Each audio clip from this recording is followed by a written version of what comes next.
I think you can say about Steve Rogers' character, he's a hero before he takes the super soldier serum. He's got courage, he's got values, he's got all the things that you want in a superhero. He just doesn't have the size and the strength. And once given that, it makes for an awesome, awesome superhero. We knew that the movie wouldn't work if you didn't buy Skinny Steve at the top. We're going to spend the whole first act with a scrawny version of Steve Rogers before he gets chosen for the program and undergoes the procedure that turns him into Captain America. And if that looked fake, if that didn't feel right, you would lose it entirely. It's not about the transformation, and we thought very long and hard about how do you do the transformation in a way that hasn't been seen before. And you think about needles and pads and steam and smoke and water and liquids and all this kind of like, how do you do it? And every time you'd think about all the movies that have done it before. And so rather than it being about the transformation, what we decided it was going to be more about establishing the character beforehand. Get back! And then the transformation isn't the big deal. It's a pretty big scene, but it's sort of behind closed doors. It's really about the man that goes into the pod and then the man that comes out of the pod, and that's what the beat is in the movie, as opposed to it being, and now we see his muscles bulge and, expand and everything else. Knowing what we wanted Chris to look like when he came out of the pod, fully transformed, we knew that he had to start working out right away. And he spent probably 3 months getting into that shape. We also knew that for the entire first act of the film, he had to look like he weighed 100 pounds and was 5'7". Obviously, once he started working out, there's no going back.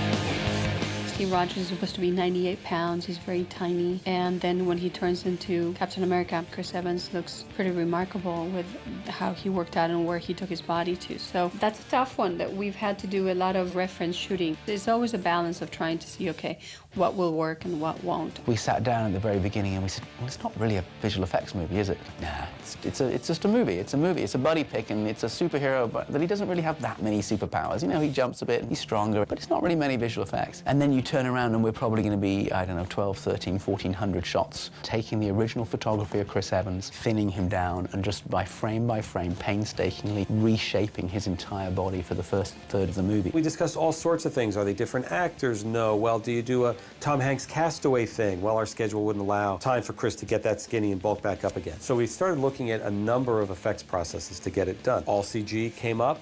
We just didn't feel it was there. It wasn't right, and there was enough of that creepy factor that you would never be able to fall in love with it. And the goal was to make the audience fall in love with the character before he gets any muscles, before he puts on a costume, before he holds a shield. And in early meetings we had with Chris Evans, it was very important to him and it was important to us that it be him, that it be his performance, that entire section of the film. I think if you get to know who Steve Rogers is before he becomes Captain America, that's what will make for a good character, that's what will make a good movie. We wanted Chris Evans and Stanley Tucci together. We wanted Chris and Hayley together. We needed Chris and Tommy Lee Jones together, and that's why the performance works. So we're taking Chris's performance and we're actually shrinking him down and scaling him down and thinning him up. And we're doing it using a variety of techniques, but that's one of our sort of more challenging aspects of what we're doing, and something that really hasn't been done to this level before. He's a big guy, he's broad, and he's got a classic V shape, and what we're trying to turn him into is the 98-pound weakling and make him shorter and thin out his face and remove the muscles from his neck and his shoulders. We did a few proof of concept tests, and I remember showing a section of the film, early rough cut footage of the rebirth scene, where there were a few shots of Chris skinny, gets onto a table, goes into the pod opens up, reveals the muscles, and the people I was showing to, how did you add those muscles? That was amazing. What's that effect? How'd you add those muscles? And I went, that's not the effect. The effect is the skinny version. They go, really? That is kind of when we all looked at each other and went, it's going to work. It changes the performance. When we're first looking at dailies and we're first looking at our rough cut, there's very few completed shots, and you see Chris, muscular Chris, doing these scenes with people, and everyone's referring to him, you don't give up, you're skinny. And then when you start seeing the effect shots finally in the film, wow, does it change everything. As much as possible is Chris basically shrunk. When that didn't work, for technical reasons, we photographed a body double, what we call a Skinny Steve, an English guy named Leander Deeney. Chris is of a kind of heroic build, and he needs to be a scrawny loser. That's where I come in. He'll decide how he wants to do the scene, and I'll watch him do it 4 or 5 times, and then I do that and try and get an exact copy. Okay, good. You do one with Chris, you do one with a double, you do one with a clean plate. Sometimes we do one with Chris and slide a green screen in behind him. Sometimes we do one with the double and put tracking markers on his face. Frankly, because we wanted to give the effects houses as much information as they needed. because we knew the process wouldn't be easy, and we knew that from shot to shot they'd have to vary their technique. So we essentially covered every technique possible to give them all the ammunition they need. What we found out early on is that Leander wasn't quite thin enough and weak-looking enough, and he wasn't quite emaciated to the point we wanted him to, so we would have to skinny up Leander as well.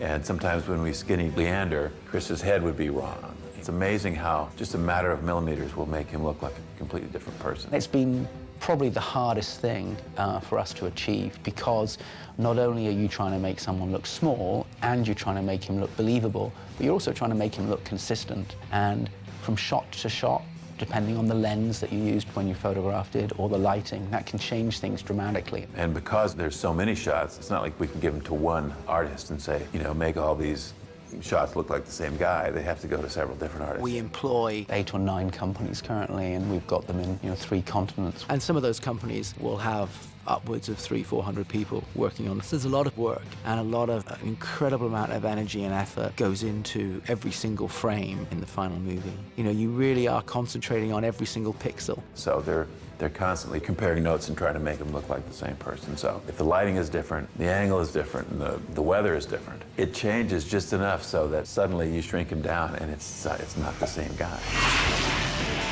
Here we have an example of him where we've actually just literally taken his whole face and his body, his shoulders, his neck, and we've just thinned him down. We've made his cheeks more gaunt. We've changed the shape of his jaw to remove some of that strong sort of superhero jaw. We've made his shoulders much, much narrower and given him more of a coat hanger feel here in this area here. We've thinned down his neck. We've just tried to make the helmet look just a little bit big. We've shrunk the whole head just a little bit and made him just a little bit smaller. What we're not doing is just a general overall scale down. So it literally is taking the sides of his features and moving them all in, but making sure that the central features, the face, stays the same. So that what you're seeing is still Chris Evans, and you can see that it's still the same person, but it's really trying to maintain that character of what Steve is. We are going to win this war because we have the best men, and because they are going to get better, much better. On this shot here, we're actually doing a different technique, which is to use our body double. This is how we actually photographed him. He's got green dots on his face so that we could track where his face was looking, because we looked at this and thought, well, this is likely to be more of a head replacement technique rather than slimming Chris down. So we shot the same pass with Chris Evans' face, or Chris walking doing the same motion, exactly the same, so we shot the scene 2 different ways.